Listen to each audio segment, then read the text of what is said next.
जितेंद्र आव्हाड यांची विधिमंडळ गटनेतेपदी निवड करण्यात आलेली आहे। रोहित आर पाटील यांची मुख्य प्रतोदपदी निवड झालेली आहे। उत्तम जानकर यांची प्रतोदपदी निवड करण्यात आलेली आहे। राष्ट्रवादी शरदचंद्र पवार पक्षाच्या नेत्यांच्या निवडीची घोषणा प्रदेशाध्यक्ष जयंत पाटील यांच्याकडून करण्यात आलेली आहे। राष्ट्रवादी काँग्रेस शरदचंद्र पवार पक्षाच्या नेत्यांची निवड करण्यात आलेली आहे। जितेंद्र आव्हाड यांची विधिमंडळ गटनेतेपदी निवड झालेली आहे। रोहित आर पाटील यांची मुख्य प्रतोद म्हणून नियुक्ती केली आहे। या बैठकीमध्ये राष्ट्रवादी विधिमंडळ राष्ट्रवादी काँग्रेस पक्षातील विधानसभेतील राष्ट्रवादी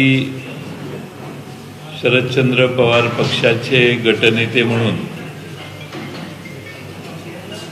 श्री जितेंद्र आव्हाड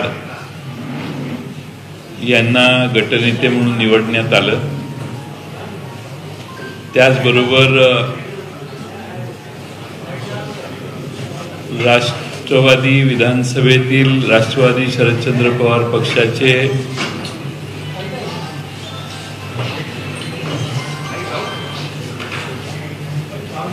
मुख्य प्रतोद म्हणून रोहित आर पाटील यांची निवड करण्यात आली आणि त्यांना जोडून प्रतोद म्हणून माननीय उत्तम जानकर साहेब यांची निवड करण्यात आली।